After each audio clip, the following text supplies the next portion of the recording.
For the Glory is proudly powered by Mullaney Dairies.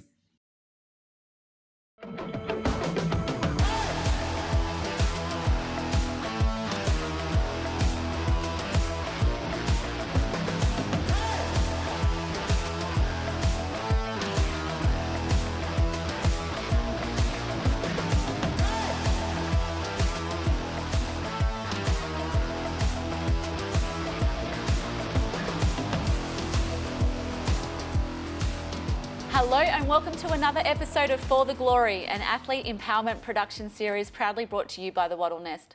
My name is Rachel Condos Fields and I'm super excited to introduce you to a good friend of mine who is one of Australia's great sporting talents, and I hope to share with you her stories, her successes, and use her story to connect us in the community. Joining me at the desk today is Australian track and field athlete and For the Glory co-host Nana Awasu. Welcome back. Thank you for having me again, Rachel. I'm so excited to interview one of your friends today. The tables have turned. Finally, it's my turn to bring a friend to the studio.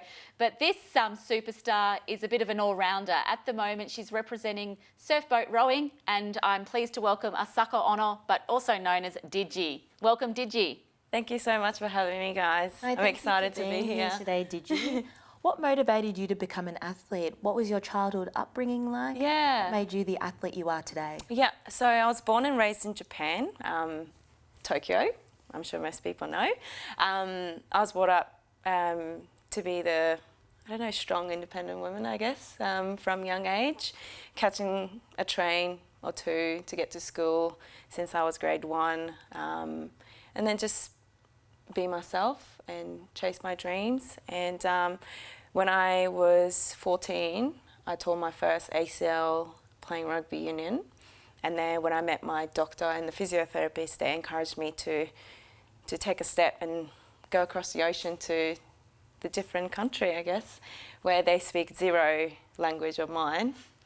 And then, that's kind of like how I opened my world into an elite athlete, being an elite athlete into a sporting world.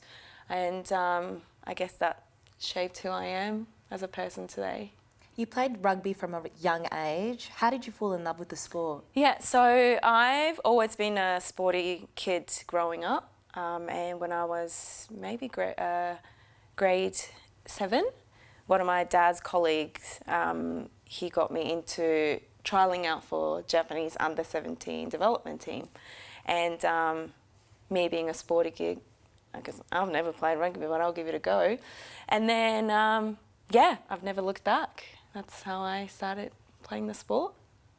So we often in sport talk about these stories of adversity, adaptation, challenge and courage. And I just wanted to point out what Digi said. She came to Australia as a teenager with zero English speaking capabilities to follow her love of sport, and has gone through so many different barriers and done many things. We also talk about time management in sport. And Digi, I know not only are you a teacher at Australia's largest school in the Southern Hemisphere at Marsden State High, you're assistant strength and conditioning coach for the Titans, you're a volunteer surf lifesaver at your local club, you played for the Reds for multiple years, you were listed with the Wallaroos at one stage, and now you've transitioned to surfboat rowing. How on earth do you balance this? And also, I forgot one thing off the list. You run empowerment clinics for youth to give them confidence and endorsement and skills for life. How do you do it? Look, now you say it like that, I don't even know how I do it. But it sounds like a lot to me, but I guess that's where my passion is, empowering the younger generation now that I've kind of transitioned out of playing the high rugby union level into, doing a community sport, which we just do it for the love of the sport. I guess that's my life. Mel said it earlier in the perfect way, that it is the hobby that shaped who we are as a person, but also that's our life. So it sounds a lot, and it is a lot now you think about it. And now I know why my life is so busy.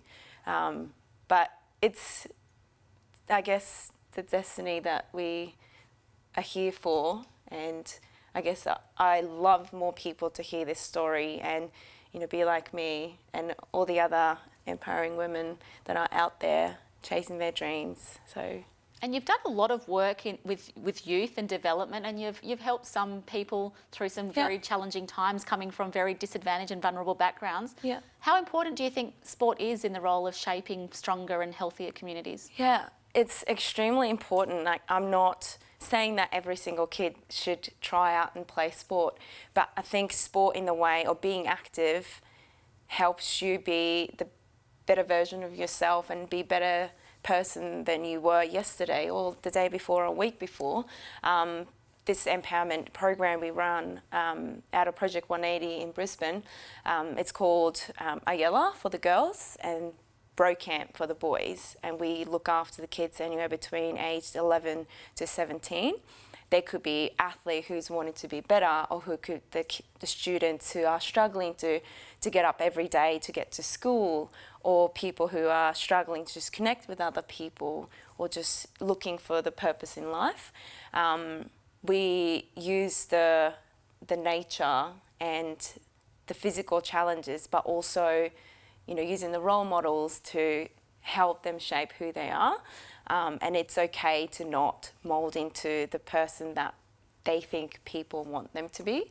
And I think being active and the sport and physical exercises are extremely important tool to help them shape who they are.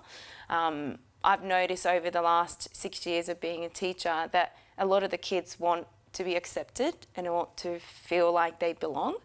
And nowadays with the social media, they just look at it and then they go, I'm no better than, like, I'm not good enough. I need to be better and I need to look like this person and I'll be happy. But really they need to find out who they are, their whys, their purpose, and what makes them happy. So this camp, Ayala Camp, has been a journey for me, and then it taught me a lot.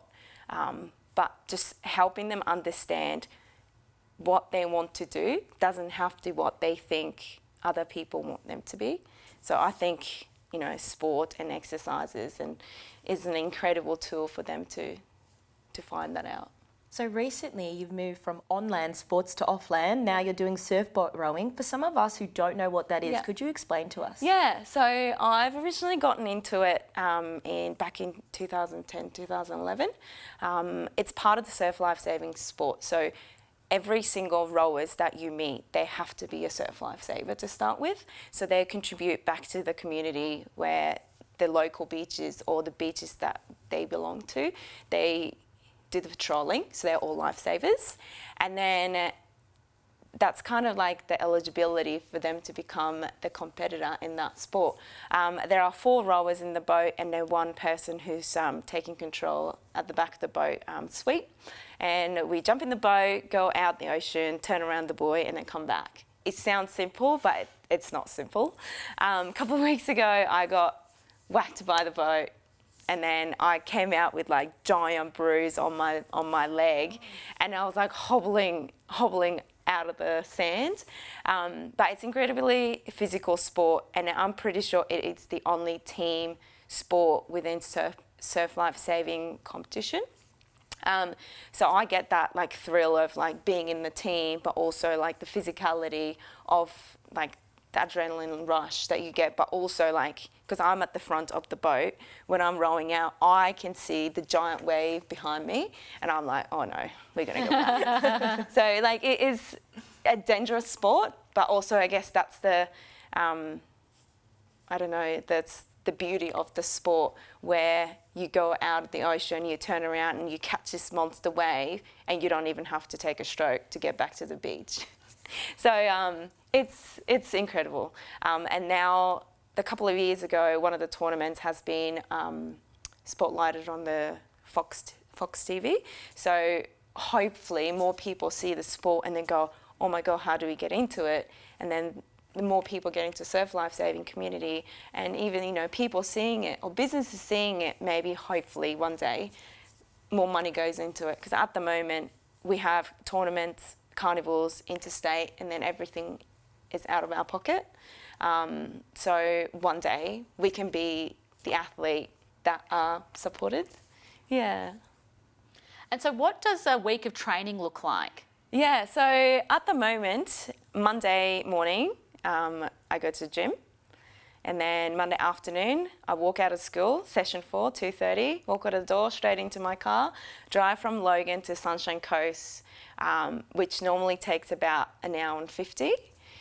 The other day took me 2.5 hours. So that bloody Bruce Highway. Bruce Highway must be sick of seeing me driving up and down. And then we have a rowing session from 5 o'clock to just after 6. And we go out for team dinner. I stay at one of the girls' house. And then Tuesday morning, we row from 5 o'clock to 6 o'clock in the morning. And I jump in my car, drive down the Bruce Highway again, and then into my classroom at 8:30.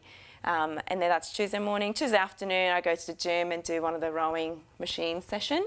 Wednesday, I do a gym session, afternoon off, or morning off and the afternoon off. And then Thursday, I have a rowing session on the machine and gym, and Friday day off, and Saturday either competition or we have a rowing session on the water. So another Bruce Highway trip. But It's a little bit of travel involved and a few tanks of petrol. I'm giving a lot of money towards 7-Eleven petrol station and Puma petrol station. We might have to give them a call. I know it's a little bit controversial, but I do have to ask, you've had a little bit of a public visa debate with staying in Australia. And despite being here from a young age, you still haven't managed to jag your permanent residency. I have to ask, has that been resolved since your stint on Sunrise? Or no. So I thought my stint on Sunrise and Channel 7 and Instagram and Facebook, all that would have helped me get the paper, but I'm still in the queue. So it's very weird that I will be walking around school and then I can still hear my kids go, "Is that the teacher that was on TV?" Like, "Miss, were you on the TV?" I was like, "Yes, that was me." I was like, "Oh my God." But no, I still haven't got the paper yet. I'm hoping that, over the next couple of years, everything gets sorted so I can go see my family back in Tokyo, or go see the world. No. Well, we've got our fingers crossed for you. Yeah. You've achieved a lot in community, in sport, at school and professionally. What's been your proudest achievement, did you? Oh, that's a very difficult question to answer, I guess. Proudest moment, obviously, winning the premiership with my best friend back in 2014 was one of the highlights, but also making the Wallaroo squad was another highlight or moment. But also, when I look back at the age of 16, jumping on the plane myself to start a new life and then place that I call home, that's been an incredible highlight to me. But also, end of last year, I got these letters from my kids. And then she wrote, "You're my hero. One day I'd like to be like you, Miss Ono." So, getting a simple message like that makes me feel like I've achieved something. So if I could just continue doing that over the next few years, the kids that have come through and entering the women's sport, which is becoming incredibly amazing, I feel like I've done my job. With surf boat rowing, what are your goals and aspirations for the future? Yeah, so at the moment we're training really, really hard. Our crew is called Metcal Yakuza. Ironically, I'm Japanese. I was going to say, is that intentional or just a coincidence? My sweep dropped the name, we want to, call ourselves a gang names, whether it's mafia or Yakuza. I'm like, Molly, come on. I'm Japanese. You can't not name ourselves Yakuzas if Yakuza was ever in your mind. And then here we are. Yeah, there you go. But at the moment, we're working towards winning a medal at Australian Surf Rowers Championship, which is in Sydney next weekend. And then another one, which is the biggest Australian championships, we call it Aussies, in Perth at the end of March. Well, good luck. I know we'll be cheering from you from Melbourne, so... Thank you so much. Nana, do you want to throw 2 trivia questions at Digi before we wrap up today? No, I love giving our guest a trivia question. So my first one is, what sport did Anna Meares represent Australia in? I don't know. Do I just take a wild guess? Yeah, take a wild guess. Let's go with volleyball. It was actually cycling. Oh.